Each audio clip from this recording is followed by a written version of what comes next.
Okay, good afternoon. Hope you can hear me okay. I'm just here to give you some information about a new course that we've put together, which, as you can see, is about putting together AD Connect, Azure AD Premium and Azure RMS. And I'll explain what we mean about that in just a moment. I'm going to explain a few terms. I'm going to tell you about the new course, and I'm going to give you a tour of the lab environment. I'm not necessarily the best driver of GoToMeeting. I'll do my best to monitor questions and so on, but we'll try and leave a bit of time at the end for questions. I don't imagine we're going to use up the whole half hour anyway. Just very briefly about us. What we do is training courses, consulting and system integration. We're very much associated with identity management. So in the past, that's substantially been FIM, or what's now MIM, Microsoft Identity Manager, what was Forefront Identity Manager. But what we're, like everybody else, we're moving cloudwards. And so this is our first course, which is really a hybrid course in which we're talking about on-premises and in-cloud capability. We won our first Microsoft Partner Award almost 25 years ago. That was for training, and we won this year for enterprise mobility. So that's our heritage. As I say, identity and access specialist for quite a long time.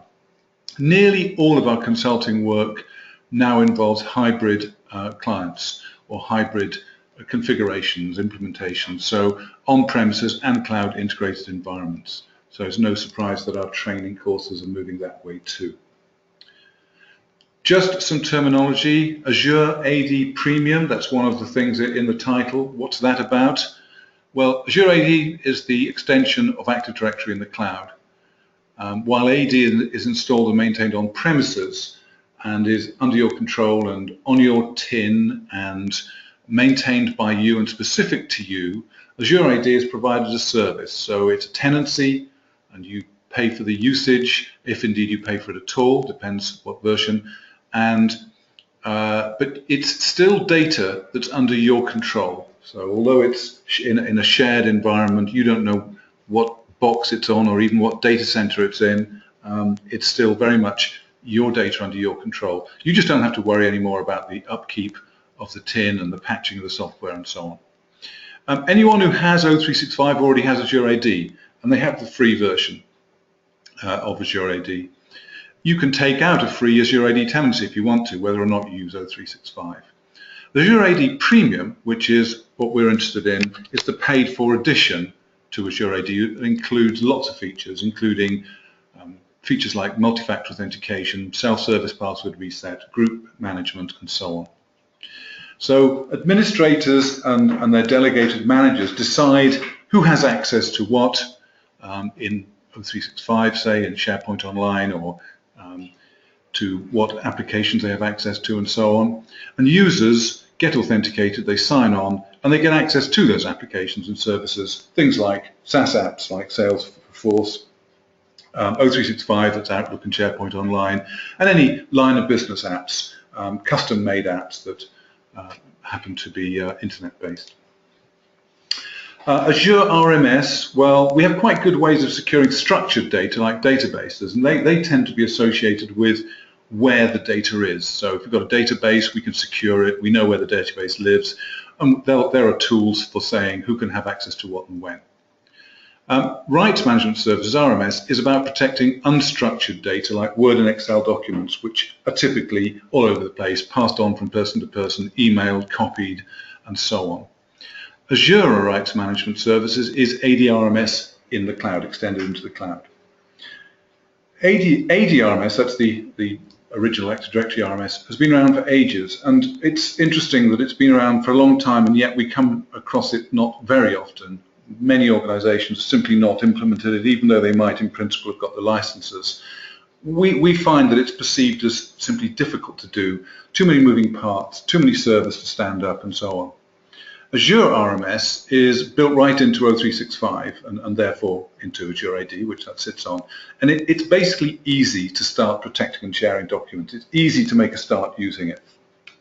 And that's one of the things that we put over in our training course. Azure AD Connect, which is another of the things mentioned in the title, well, that is the tool that's used for synchronizing the on-premises Active Directory and the Azure Active Directory. It's a synchronization engine, and actually it's based on FIM, or MIM as it now is, and it looks even like it. You can synchronize users and contacts, by the way, groups and distribution lists, and passwords, and optionally it's bidirectional.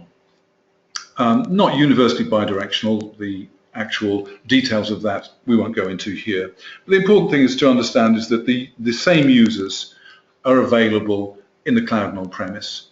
If we synchronize their UPN, their login, whoever at whatever.com or whatever it is, if we synchronize that, we synchronize passwords, then they're going to have the same sign-on experience in both environments. We can talk a bit more about that later. The security groups are going to be available, so the same security groups that are being managed on premises can be managed in the cloud, and so can be used, for example, to give access in SharePoint Online. And distribution lists, ditto. Distribution lists that might be managed on premise become available in O365 in Outlook Online. More about that later. So pretty much an appliance installation, really straightforward installation, a few options, but basically you install it and it works. And it is now, we believe, and certainly Microsoft advised, that it's preferable to using some other way of doing cloud synchronization, for example, using MIM. It's a very simple, straightforward way of linking AD on premises in the cloud. So those are the three things that we've been talking about. So why are we talking about putting them together in this way? Well, the answer is that it boils down to Enterprise Mobility Suite. Enterprise Mobility Suite is really a marketing umbrella, or if you prefer, it's a licensing vehicle. It's really a way of buying a bunch of products, and it includes the three things I've just talked about. And incidentally, it includes Intune, which I'm not talking about today.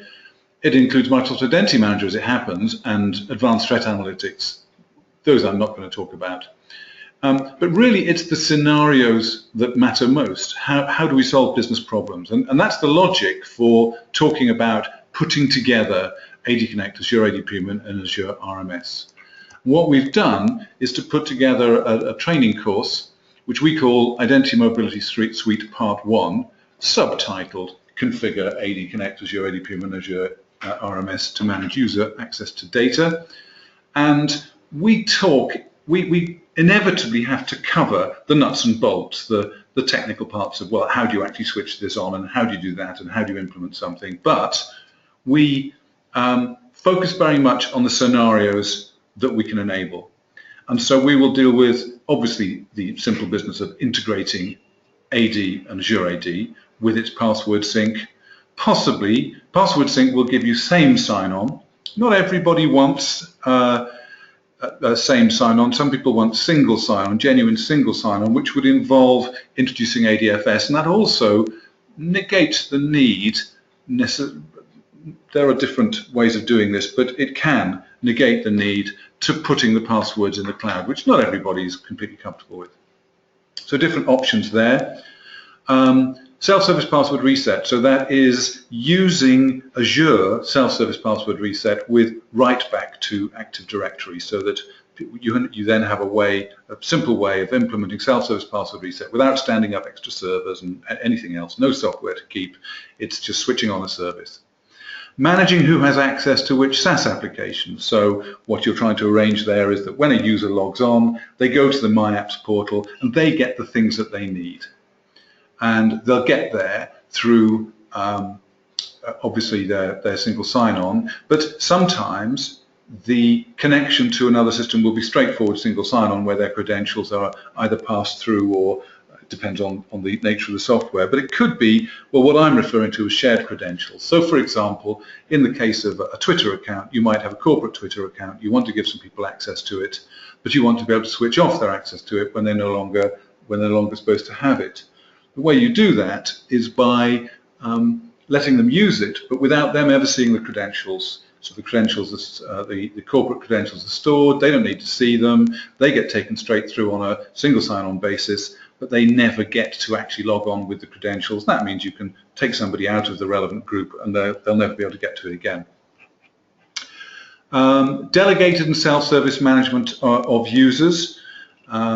So there is self-service group management, and what we can do there is enable users to create groups, to manage groups. These can be security groups, they can be distribution lists, and that can be done on the basis that somebody can simply join, or somebody can join on an approval basis. Now that opens up a whole series of self-service style scenarios. If a group is used to give access to a SaaS application, then you've got self-service management of that SaaS application. If it's used for getting access in SharePoint, then you've got self-service access to a share in SharePoint, and so it goes on. And this can be delegated in the sense that the owner of the group can be in charge of who's got access. We can make on-premises web applications available to cloud users. This has traditionally been quite a difficult thing to do. It's now made extremely simple through simply adding a connector. And what that does is publish web apps with a sensible web address, or make it available through the My Apps portal again. So somebody gets into the My Apps portal, and amongst the various things they've got access to, like Salesforce and I keep saying Twitter, Yammer, whatever, they can have access to on-premise web applications as well, even though they're a cloud user. Step up multi-factor authentication for key applications. So once you can implement multi-factor authentication, that opens up a number of different scenarios, business problems that we can solve. The idea that you might want some additional authentication for a particular application. So when somebody hits that application, they have to provide an additional method of authentication, like through their phone or something like that. Another MFA scenario is managing privileged accounts. So you can say that admins have to have multi-factor authentication, but you can go further than that, because privileged accounts can be handled using something called privileged identity management, which is a just-in-time, just enough access kind of thing. So if somebody wants to get access to any administrative privileges, they do so by requesting access for a period of time. That way we don't leave, we basically reduce the attack surface as far as security is concerned. Also, and I'm not going to say much about RMS today, but we can protect and share documents in place or in motion. So we might have an Office document or a PDF or an image or something sitting on disk, and we can set things up so that we can quite simply right-click that. And by the way, this applies equally to your on-premise laptop as to your cloud documents. You can simply right-click it and say, well, I want to share this, and I want to share it securely, and apply some kind of a template. But the other thing you can do, apply that template so that nobody can open that without actually logging on. Once they've logged on, the system is going to say what access they can get to that, either none at all, or they can print it, but they can't copy it, that kind of stuff. We might want to set things up so that Exchange, that's Outlook Online, really Exchange, the email system, is monitoring mails, spotting patterns in mail, and automatically applying some kind of a template. So the example that's used a lot is that if somebody's credit card details get shared, it's possible to recognize the shape of a credit card number with simple regular expression analysis, and to apply some policy to that, which says, well, this can't be forwarded, it can't be printed, it can simply be looked at by the recipient, that kind of thing. So we focus on scenarios. We focus on the scenarios that are enabled by a number of different components that we introduce, and that's what our training course is about. And that, as a sort of overview, looks a little bit like this. Now, you may or may not be using FIM or MIM. That doesn't matter on the left. The important thing is, though, that we're connecting up Active Directory and Azure Active Directory using AD Connect, and then we're using Azure Active Directory to give this user single sign-on access to various places, to on-premise apps, conceivably, to Office 365, to internet apps like Salesforce or whatever, to Azure apps, which might be in-house created applications. The only reason for mentioning MIM there is it is part of the suite, of EMS, of Enterprise Mobility Suite. And the important thing is that whatever good things you've done on premises to manage your users, your groups, whatever, that's now being pushed into the cloud. That good management is being, you're getting the benefit of it in the cloud by synchronizing in this way. We have made the training as realistic as we possibly can. What I mean by that is that we've made it very hands-on, very lab-oriented, and everybody takes out a real domain and real certificates, so that this is, in every sense, a completely real situation. You take out a trial subscription. Obviously, the reason we take out a trial subscription is just so as not to spend money on licenses we don't need to. You do have to buy a domain, you do have to buy certificates. They're incredibly cheap. If you want to keep these afterwards, you will need to pay for them. And the reason you might want to keep them afterwards is you can, by converting the whole of this to a pay-as-you-go subscription, you can keep the whole environment as your own sandbox. So you take out an Azure subscription, you also then create a number of VMs in that subscription, in Azure. Now the reason we create the VMs in Azure is it's a nice simple way of doing it, and it gives us everything we need to in the sense of an on-premises environment without us really having to have an on-premises environment. So in no way is it not on-premises just because it's hosted in Azure. That's just somewhere to put these things. We install Azure AD Connect, and then we implement the various scenarios already mentioned. So we make this as real as we possibly can. It's not just playing around. This is done in exactly the same way as you would do if you were doing it in your own corporate environment. And in a diagram, it looks like this. We create a number of VMs in Azure which form our on-premises environment. We set up, we promote one of these to be the domain controller in a domain that we name, and we have a member server, and then we also have another server which acts as a proxy in some of the labs. And from your student laptop, you can get access to the on-premises environment and to the cloud environment, and indeed from the on-premises environment you can also get access to the cloud environment in the same way.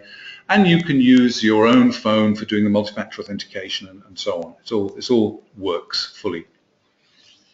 So what I want to do now is, just check on where I think I am. And what I'd like to do is show you a little bit about what the environment looks like. So this may not be everybody's cup of tea, might be more technical than you imagined, but so I won't be offended if people drop off, but we'll just spend 10 minutes having a quick look at some of the features. So let's start by, in IE, in Internet Explorer, or any browser would do, I'm going to go to the Azure portal. Now the Azure portal generally will come up in a vanilla style, but when I choose to go to the particular tenancy that I've set up, which is actually called mypartnerbootcampdomain2.com or .xyz. I wish I'd made that shorter because I have to keep typing it, but I will now log on. If I can remember the password. It's come up already with branding that was done for fun in the training course. You'll see it says EMS training there. So that gets me into the portal. It gets me into my tenancy. Obviously, when we're playing around here, we're nipping in and out of lots of different tenancies. I know it's a bit slow coming up this, but between everything getting down to me and then getting to you, it takes a little while. Plus, my computer seems to be a bit overloaded just today. And what we're looking for is to get into our tenancy because we logged in with our particular credentials. Now, once in, we'll find that we've got access to a number of virtual machines, and we've also got access to our Azure Active Directory. What I'm going to do first of all is just give you a brief tour of the on-premises side of it, in the sense that we'll just go in and have a look at the domain controller and see that there are users and so on. So I'm going to choose virtual machines here on the left. Here are the virtual machines that I've got running. I'm going to choose the domain controller here and connect. So this is very much the style of what goes on in the course. You actually create these in the first place, which is trivially simple. And having created them, it's then possible to get into these just as though they were any on-premise style, albeit in virtual machines, but any on-premise style environment. Seem to have forgotten my password. Try again. There we go. Okay, so we're getting into a machine here, and let's look at something that will be familiar to lots of you. If it's not familiar to you, I apologize, but it is a requirement of the course, a prereq, that you've got at least a passing familiarity with Active Directory and what it's about.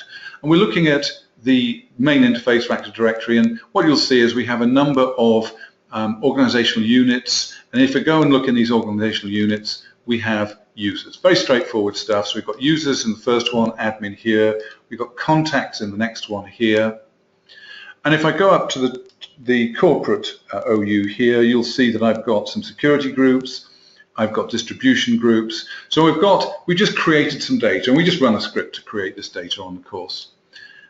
So nothing funny about that. I can log in as any of these people in just like normal. And then we've got AD Connect. So AD Connect, if you're familiar with FIM, looks exactly like FIM or MIM.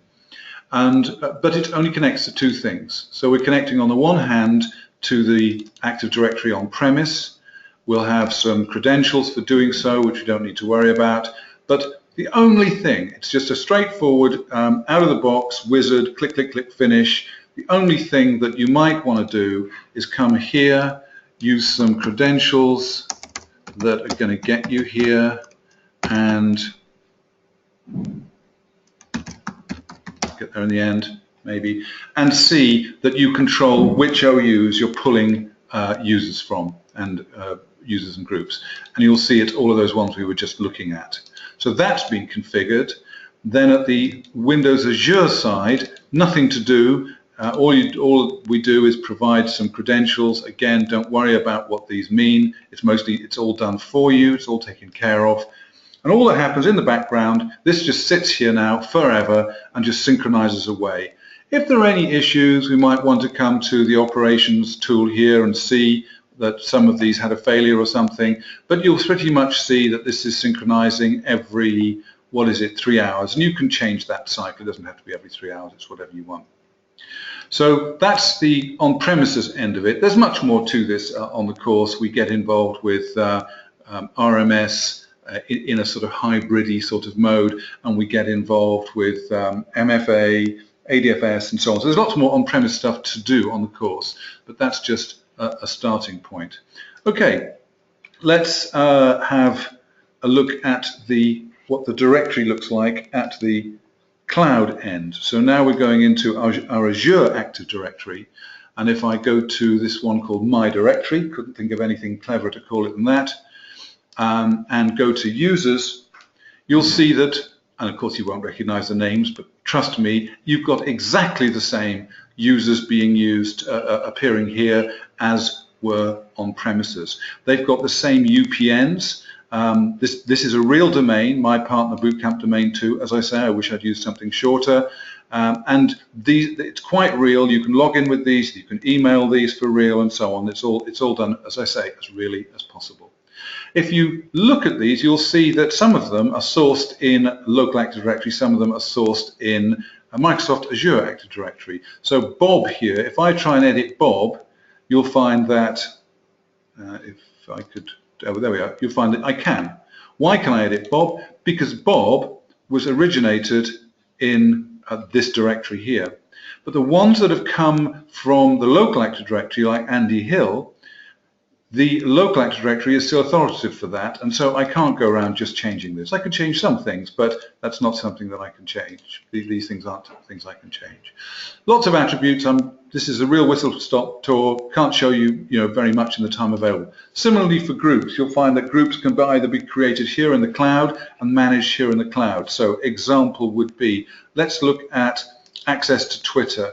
So access to Twitter was created here in the cloud. It's a purely manual membership. I can add people to it, I can remove people from it. And those are the people who are going to get access to the corporate Twitter account. If I look at something like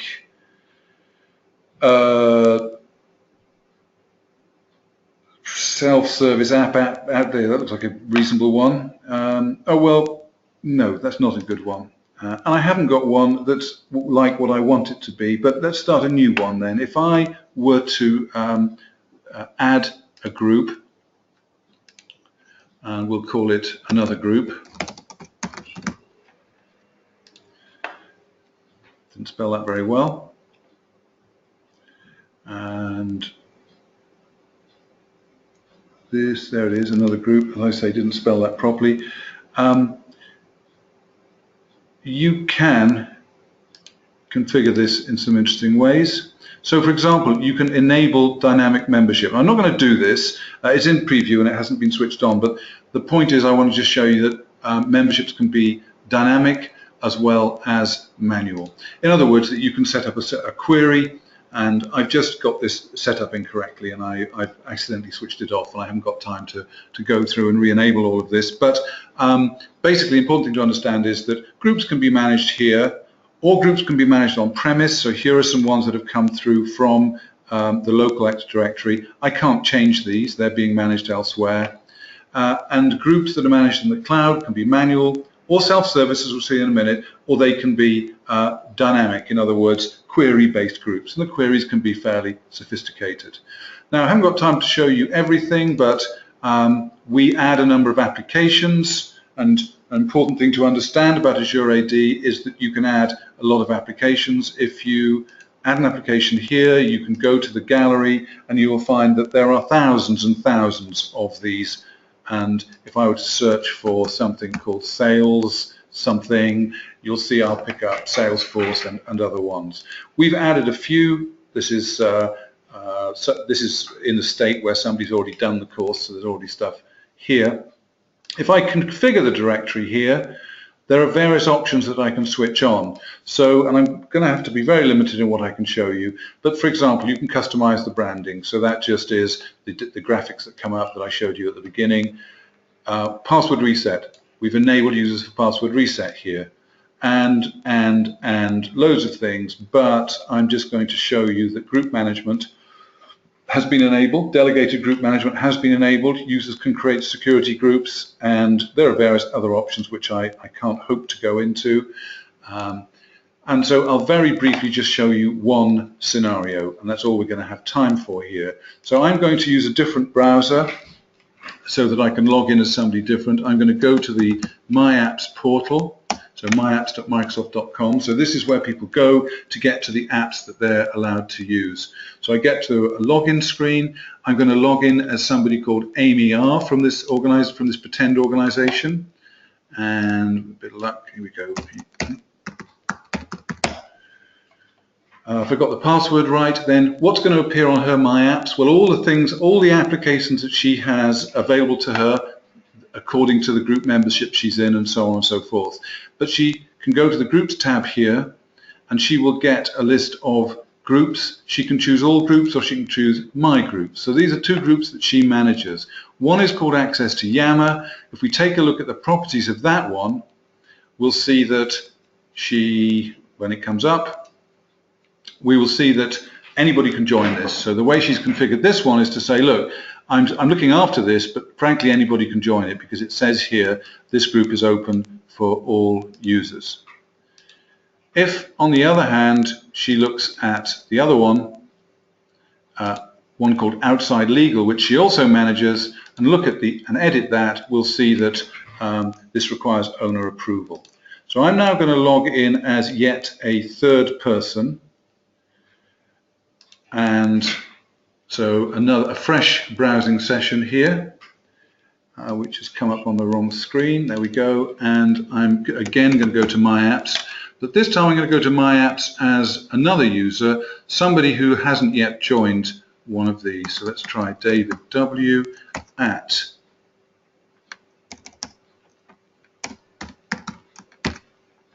My Partner Boot camp domain 2.xyz. As I say, I wish I had called that something else.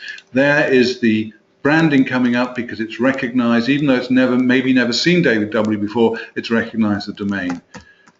The password will be whatever the password is that's flowed through from AD.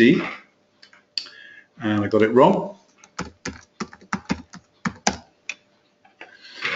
And now what's he going to get? Well, it all depends what apps he's been given. Now, as it happens, he hasn't been given any apps yet. But what he can do, and I'm being required to verify for self-service password reset. But all I'm going to do is cancel that. I'll do it later. I get a period of time to do it in. Okay, I'm now going to go to groups and list all groups because he hasn't got any groups yet. And you might remember there is that one that was called access to Yammer. So he says, oh, that's interesting. I'd like to join that group, request to join it, and with a bit of luck, gets a message back saying it's been auto-approved. And if you refresh that, obviously it's going to come up and show 3 members, and so he'd be able to, maybe not, well, it will eventually. Let's just try that again. Yes, there it is. Just takes a moment, and he can now see that he's already a member of that group, David W, David Wright. Then I'm going to go back and again list all groups, and this time I'm going to ask, this is the last thing that I'll do, just finish this scenario. I want to join outside legal. Why do I want to join outside legal? I can give a reason. I want a lawyer, and that reason is both part of the request process. It's also there for reporting purposes because there is a specific report on activity for that on self-service group activity. So Amy happens to read her email often, so she goes into her email. Remember, this is completely integrated. This is O365 email, all part of the whole Azure experience, if you like. And I know I'm overrunning a little. I apologize. We're nearly done. She gets a message to say somebody wants to join your group. There it is. Now, she could go through that email and get to the right place to do it, but we'll just go to approvals here, and you'll see that she's got an approval to do. She can highlight that. It says David wants to join because what's the reason? He wants a lawyer. You can approve or deny that, and now he becomes a member. Now that opens up a whole series of scenarios because we can manage groups that have to do with application access, that have to do with access to data, and so on and so forth. So it just remains for me to put a final slide up here which lets you know that we have a couple of dates. I'll be very honest and say this is the first time we will run these courses. If we don't get enough sign-ups, they may be pushed out to January, but for the moment these are good dates. That's where to contact us, and well, thank you very much for listening. If you've got any questions, please just type them in, but you can always simply email us at learning@oxfordcomputergroup.com and I will answer your queries. So thanks very much for listening and have a lovely evening.